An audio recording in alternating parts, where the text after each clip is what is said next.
الحمد لله نحمده ونستعينه ونستغفره ونعوذ بالله من شرور أنفسنا وسيئات أعمالنا من يهده الله فلا مضل له ومن يضلل فلا هادي له أشهد أن لا إله إلا الله وحده لا شريك له وأن محمدا عبده ورسوله لا نبي بعده اللهم صل وسلم وبارك على محمد وعلى آله وأصحابه أجمعين ومن تبعهم بإحسان إلى يوم الدين أما بعد يا أيها الذين آمنوا اتقوا الله حق تقاته ولا تموتن إلا وأنتم مسلمون يا أيها الذين آمنوا اتقوا الله وقولوا قولا سديدا يصلح لكم أعمالكم ويغفر لكم ذنوبكم ومن يطع الله ورسوله فقد فاز فوزا عظيما معاشر المسلمين والmuslimat rahimani wa rahimakumullah. Bapak Ibu jamaah Majelis Taklim Masjid Al-Hijrah yang semoga dirahmati Allah. Alhamdulillah, kembali kita diperjumpakan oleh Allah Subhanahu wa taala. Insyaallah pada salat tarawih ini kita melanjutkan bahasan di pertemuan yang lalu tentang 3 wasiat malaikat Jibril kepada Rasulullah sallallahu alaihi wasallam. Setelah kita membahas wasiat yang pertama dan kedua, sekarang wasiat yang ketiga.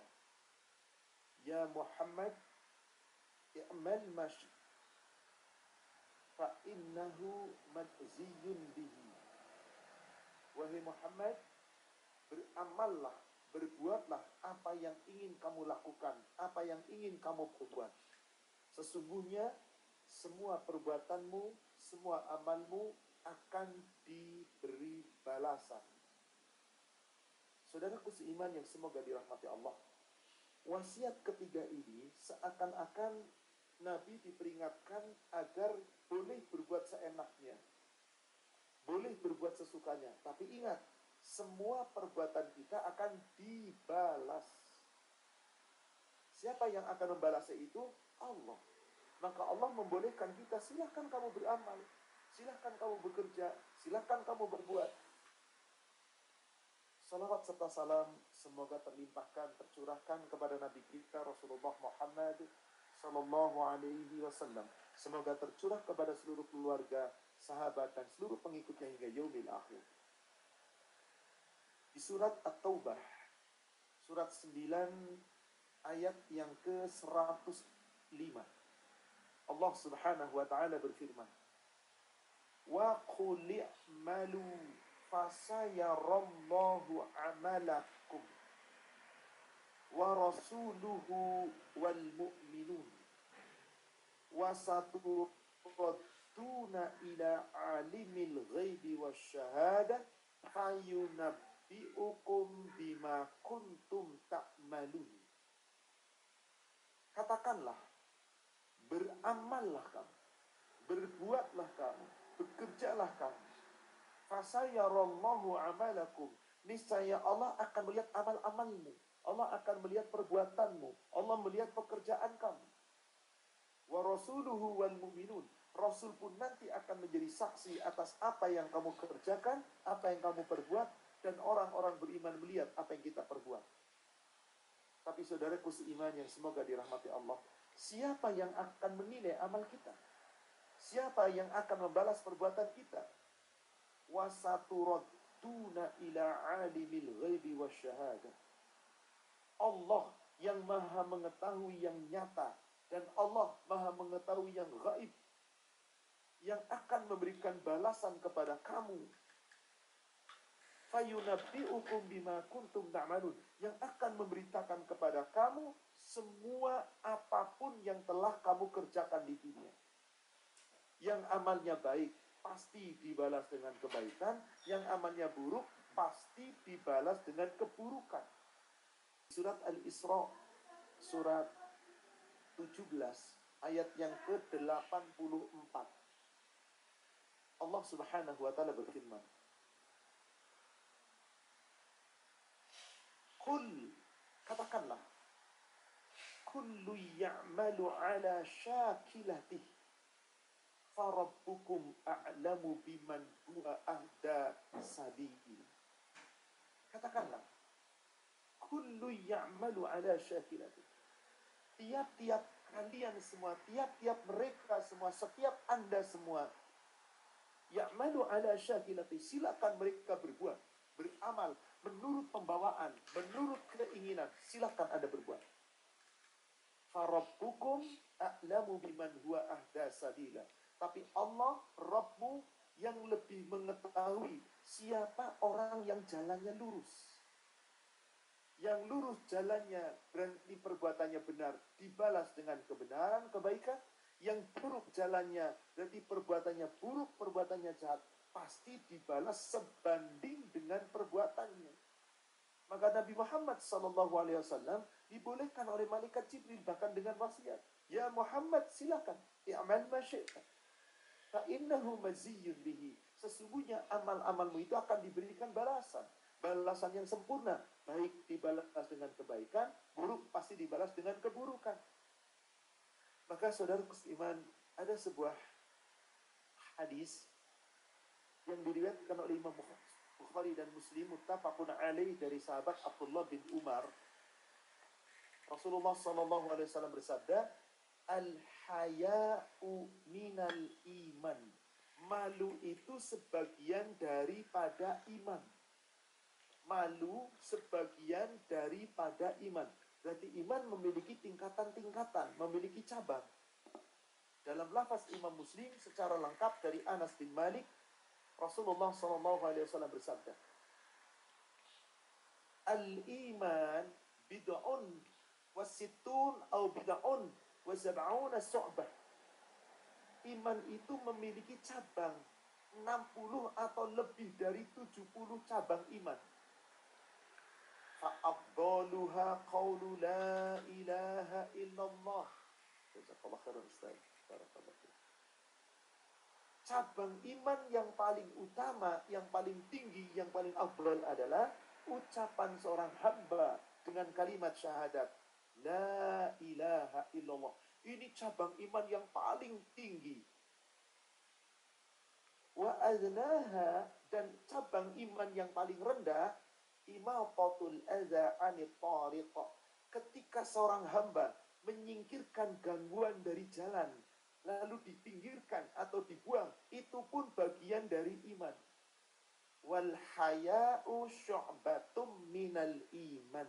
Dan malu adalah sebagian dari cabang iman. Bapak Ibu, kira-kira malu kepada siapa? Cabang iman yang paling tinggi malunya itu. Malu sama Allah. Kalau orang malu sama Allah, mau dilihat orang, mau nggak dilihat orang, mau menyendiri, mau rame-rame, kira-kira beri macam-macam atau semacam? Semacam udah, ikuti aturan Allah. Tapi ketika tidak punya malu sama Allah, dia berbuat seenaknya. Dia berbuat sesukanya. Seakan-akan apa? Boleh berbuat seenaknya. Betul, kata Allah, silakan. Kullu ya'malu ala syakilati. Tiap-tiap kalian berbuat menurut pembawaan, menurut keinginan, silakan. Tapi Allah yang maha mengetahui. Maka malaikat Jibril memberikan wasiat kepada Rasulullah, i'mal ma syi'ta, lakukan apa yang ingin kamu lakukan. Ini bukan berarti kita boleh berbuat seenak kita. Karena tadi di ujung hadisnya akan diberi balasan. Akan diberikan balasan.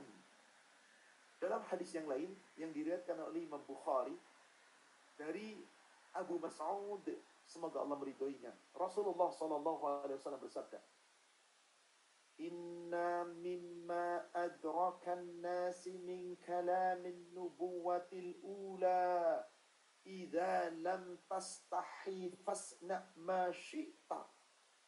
Sesungguhnya yang didapati oleh umat-umat sejak zaman dahulu dari nabi-nabi, perkataan nabi-nabi sejak zaman dahulu. Nabi berkata kepada umatnya, idza lam tastahi fasna ma syi'ta. Jika kamu tidak punya rasa malu, silahkan lakukan, berbuat apapun yang kamu ingin perbuat. Saya ingin bertanya, Bapak Ibu jamaah sekalian, jika kamu tidak punya malu, silahkan berbuat sesuka kamu. Ini kira-kira kalimat ini kalimat perintah atau kalimat larangan?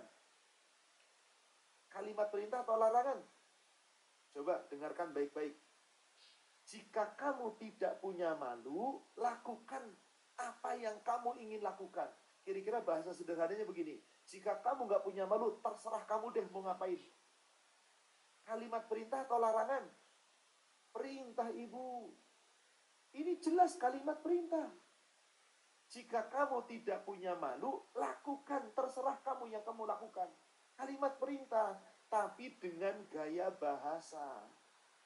Kalimatnya perintah, tapi maksudnya, tujuannya melarang. Gaya bahasa apa itu? Ada, di Australia ada gaya bahasa gitu kayak gitu. Sarkasme, sindiran.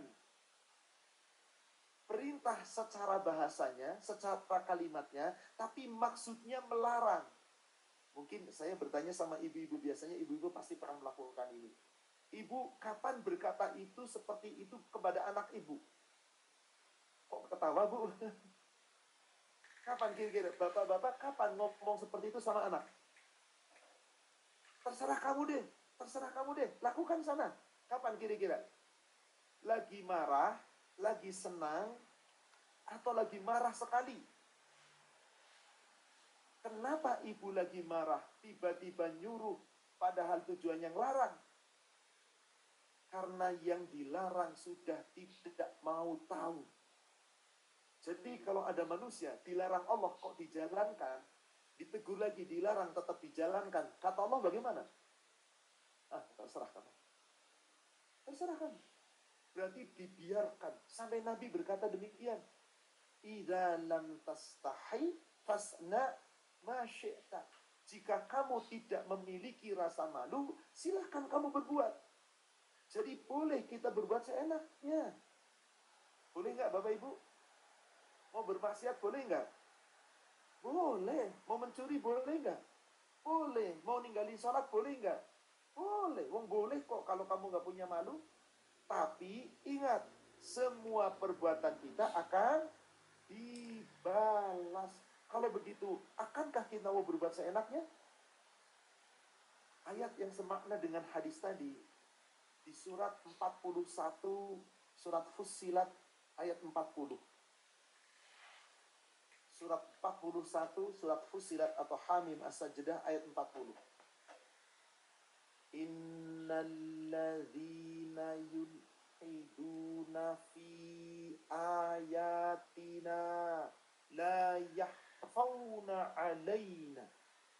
Sesungguhnya orang-orang yang mereka yulhiduna, menyimpangkan, menyalahgunakan. Ilhad, mereka menyimpang. Allah berfirman demikian, tapi disimpangkan, disalahartikan, disalahgunakan. Tidak sesuai dengan aturan, tidak sesuai dengan sasaran. Jadi menyimpang dari ayat-ayat kami, fi ayatina la yahfuna alaina. Maka tidak akan mampu tersembunyi dari kami. Tidak mampu tersembunyi dari kami. Lalu ada pertanyaan di tengah-tengah ayatnya.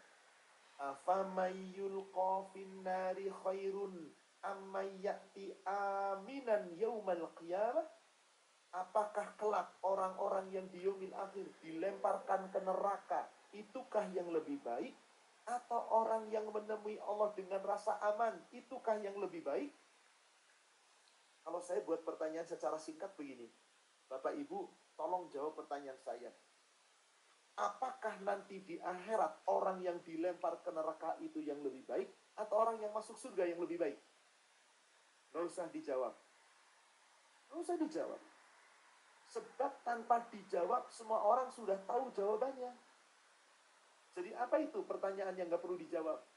Lagi-lagi sarkasme, sindiran. Masuk surga lebih baik, tentu saja. Tapi kenapa perbuatan Anda nggak pengen masuk surga?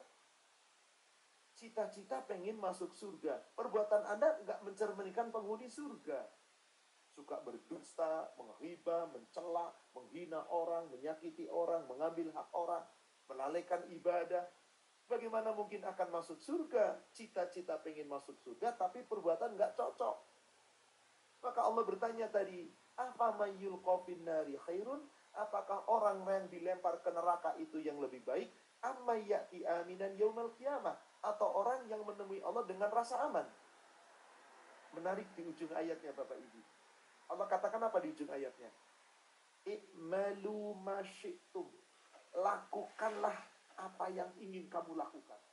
Perbuatlah terserah apa yang kamu ingin perbuat. Innahu bima ta'maluna basir. Tetapi sesungguhnya dia, Allah, terhadap apa yang kamu lakukan, apa yang kamu perbuat, basir, maha menyaksikan, maha mengetahui, maha melihat. Saya buat lagi pertanyaan Bapak Ibu. Bapak Ibu, kalau begitu, masuk surga itu susah atau susah sekali? Susah sekali. Tapi Bapak Ibu dijamin masuk surga asal bisa memenuhi satu syarat. Kira-kira apa Bu syaratnya Bu supaya bisa masuk surga? Dan ini pasti. Apa? Sami'na wa ata'na cuma ngomong di mulut, perbuatannya harus bukti. Satu syarat terpenuhi pasti masuk surga. Apa Pak? Kira-kira Pak? Taat sama suami, buktinya sering nggak taat juga. Saya juga punya istri Bu. Mohon maaf. Satu syarat, siapa yang mampu memiliki satu syarat ini dijamin masuk surga. Bapak Ibu, Rasul sudah dijamin masuk surga. Kenapa? Sebab Bapak Ibu jangan bawa dosa, pasti masuk surga. Loh, kenapa Bu kok kayaknya protes? Ada nggak di antara kita yang nggak mungkin bawa dosa? Pasti nggak ada yang nggak bawa dosa. Kullu bani Adam khata'un. Tiap anak Adam itu banyak sekali dosanya. Oke, kalau gitu susah syaratnya ini satu. Bapak Ibu mau berbuat dosa silahkan, berbuat maksiat silahkan, mau berbuat apapun silahkan, silahkan seenaknya berbuat. Tetap masih bisa masuk surga asal satu syarat terpenuhi. Apa syaratnya? Apa? Tobat kumat lagi? Satu syarat pasti bisa. Meskipun Anda berbuat maksiat, berbuat dosa, berbuat curang, berbuat apapun. Apa syaratnya? Syaratnya adalah Bapak Ibu ketika melakukan dosa jangan sampai kelihatan Allah. Itu sudah. Jangan ketahuan Allah. Bener loh Bapak Ibu, jika Bapak Ibu berbuat dosa nggak ketahuan Allah, nggak bakal jadi dosa. Bisa nggak kita berbuat dosa nggak ketahuan Allah? Kenapa sudah tahu nggak bisa kok nekat? Kok masih berbuat dosa? Kok masih khianat? Kok masih suka menghibah? Kok masih suka makan yang haram? Kok masih melalaikan ibadah? Kapan kalau gitu kita bisa masuk surga? Artinya apa saudara sekalian? Tidak mungkin ada perbuatan kita kecuali dilihat oleh Allah. Makanya tadi gimana tadi ayat surat 41 ayat 40 di ujungnya? I'malu ma syi'tum innahu bima ta'maluna basir. Lakukanlah apapun yang ingin kamu lakukan. Sesungguhnya dia Allah Maha mengetahui apa yang kamu perbuat. Kalau begitu, jangan asal berbuat. Ibu, mohon maaf. Biasanya yang suka nggak bisa jaga mulut siapa? Perempuan. Laki-laki juga, tapi kadang-kadang laki-laki lebih minim. Perempuan tuh. Apa Bu diantaranya Bu? Suka menghibah, betul? Tapi laki-laki juga tukang hibah banyak Pak.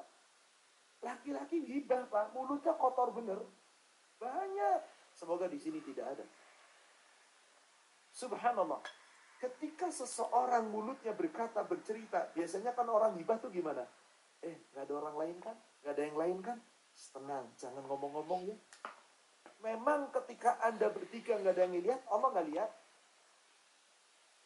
Memang ketika Anda berlima, Allah gak lihat. Coba ibu, bapak yang suka hobi menghibah, ngomongin orang, yang sembunyi-sembunyi, tolong perhatikan. Tidak mungkin tidak diketahui Allah. Di surat Al-Mujadalah, surat 58 ayat yang ke-7. Surat Al-Mujadalah, surat 58 ayat ke-7.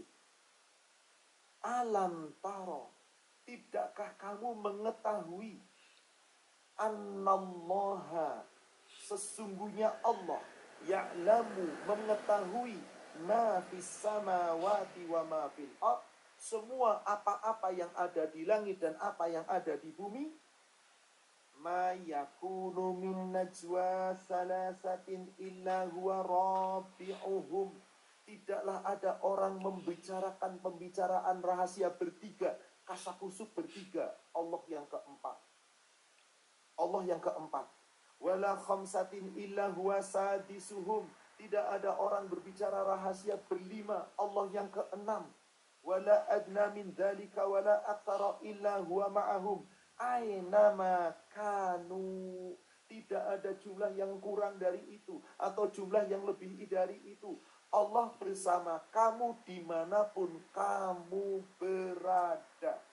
Jadi apapun yang kita berbuat, Allah tahu atau tidak? Kalau gitu boleh nggak kita berbuat seenaknya? Tidak, kecuali kalau tidak punya rasa malu, silakan. Berarti Anda tidak sempurna imannya. Dimanapun kamu berada, Allah bersama kamu. Summa yunabbi'uhum bima amilu yaumal qiyamah. Kemudian semua yang kamu lakukan di dunia ini akan diberitakan oleh Allah pada hari kiamat.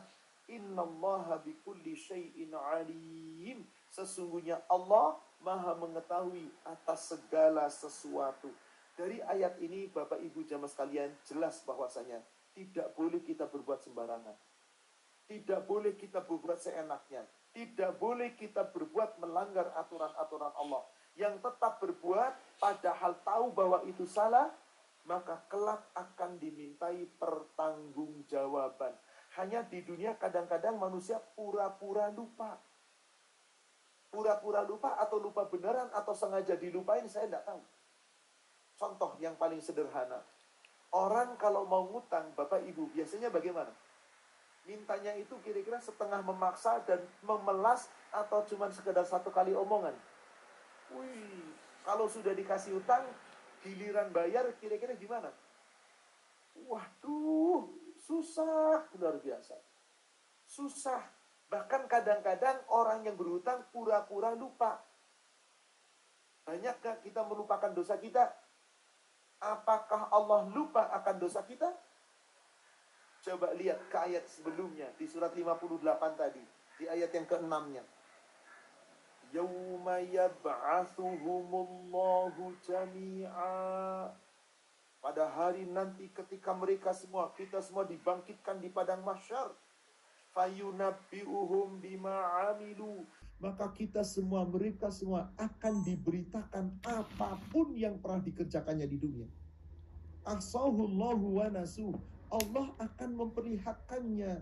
Allah akan menghitungnya semua perbuatan kita. Meskipun kita sudah melupakan. Wallahu ala kulli syai'in syahid. Allah itu maha kuasa, maha mengetahui atas segala sesuatu, maha menyaksikan atas segala sesuatu. Maka apa yang dicatat oleh Allah melalui para malaikatnya, satu kata keluar mulut kita Allah tahu. Satu kata loh Bapak Ibu, bukan kalimat. Kalau kalimat susunan kata, kalau kata satu kata keluar, itu tercatat dan tidak mungkin akan dilupakan. Semua dibalas dengan sempurna. Bukankah Allah berfirman di surat 50 demikian? Surat Qaf ayat 17 dan ayat 18. Idh yatalaqal mutalaqiyan. Ingatlah ketika Allah mengutus dua malaikat.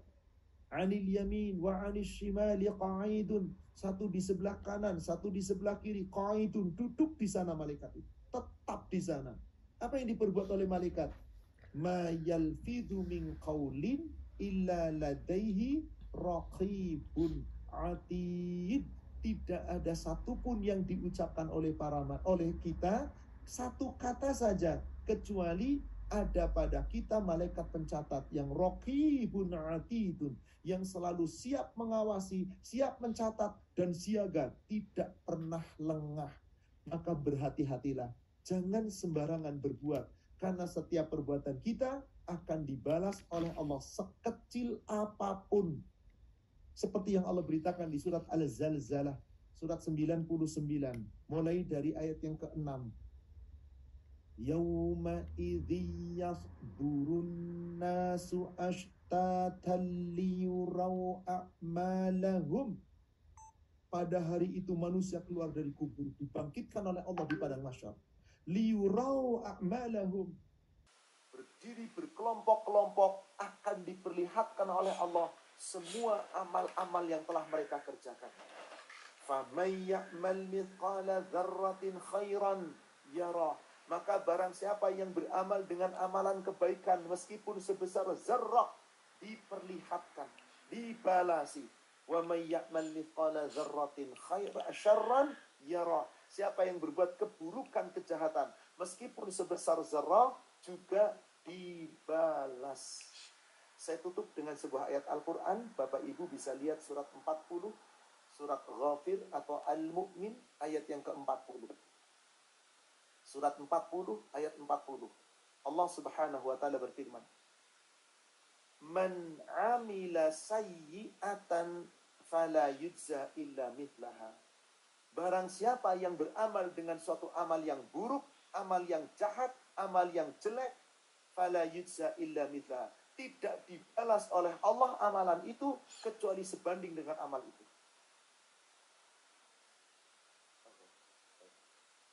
Bismillah, mohon maaf jemaah Masjid Al-Hijrah yang dirahmati Allah.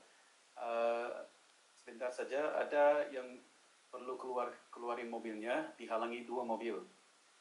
Jadi mohon yang punya mobil Lexus VF013D sama Volkswagen GTI DGH12A, mohon dipindahin sebentar, nanti bisa masukin lagi. Ada 1 mobil mau keluar. Terima kasih. Sudah, habis ini sudah. Sampai. Baik, silahkan kembali buka surat 40, surat Ghafir atau Al-Mu'min ayat yang ke-40. Man 'amila sayyi'atan fala yujza illa mithlaha. Barang siapa yang beramal dengan amalan yang buruk, amalan yang jelek, amalan yang jahat, maka tidak dibalas kecuali sebanding. Kelak orang-orang yang berbuat jahat di dunia aman, tapi nggak bakal aman di hadapan Allah. Sebaliknya, wa man 'amila shalihan min dzakarin aw untha wa huwa mu'min. Sedang siapa saja yang beramal saleh, baik itu laki-laki atau perempuan, dan mereka beriman. Sedang mereka beriman. Apa balasannya? Fa'ulaika yadkhulunal jannah yurzaquna fiha bighairi hisab. Mereka itulah orang-orang yang kelak akan dimasukkan ke dalam surga, dan mereka di dalam surga mendapatkan rizki tanpa batas, tanpa hitungan. Semua Allah akan berikan. Bagaimana caranya? Jangan sembarangan beramal di dunia. Jangan sembarangan berbuat di dunia. Tapi beramallah sesuai dengan aturan Allah. Itulah pesan malaikat Jibril yang ketiga. Ya Muhammad, i'mal ma syi'ta fa innahu madziyun bihi. Hai Muhammad, silahkan kamu beramal, berbuat sesuka kamu, tapi semua amalmu akan diberikan balasan. Maka ini pun wasiat untuk kita semua. Hai umat Muhammad, silahkan kalian berbuat seenaknya, silahkan kalian berbuat sesuka kalian, tapi semua amal perbuatan kita akan dibalas oleh Allah. Jika ingin baik balasannya, maka beramal dengan amal-amal yang baik. Jika ingin buruk balasannya, terserah Anda. Wallahu a'lam. Demikian saudaraku seiman, Bapak Ibu jamaah sekalian yang semoga dirahmati Allah, kajian kita pada malam hari ini. Dan alhamdulillah qadarullah, kebersamaan saya dengan para jamaah di SIDE ini, insya Allah kajian tarawih kebersamaan adalah ini malam terakhir. Besok insya Allah kita masih berjumpa di waktu ba'da salat subuh. Dan saya akan mohon pamit, kira-kira sekitar jam 10:30 saya akan diantar oleh salah satu pengurus menuju ke bandara. Tentu selama kebersamaan saya dengan para jamaah sekalian, Bapak Ibu, banyak sekali kekurangan-kekurangan dari kami selaku pembawa materi. Mohon dibukakan pintu maaf yang seluas-luasnya, karena yang benar hanya Allah Subhanahu wa Ta'ala dan dari Nabi Sallallahu Alaihi Wasallam. Adapun saya manusia biasa yang penuh kekurangan dan kehilafan, dan tentu kita pun manusia yang penuh dengan kekurangan. Semoga Allah memaafkan dan mengampuni dosa-dosa kita. Wallahu a'lam. Kita akhiri dulu sampai di sini dari kita, dari kami semua. Bismillah. Sekali kita tutup dengan kafaratul majlis. Subhanaka Allahumma wa bihamdika asyhadu an la ilaha illa anta astaghfiruka wa atubu ilaik. Alhamdulillah billahi taufik. Assalamualaikum warahmatullahi wabarakatuh.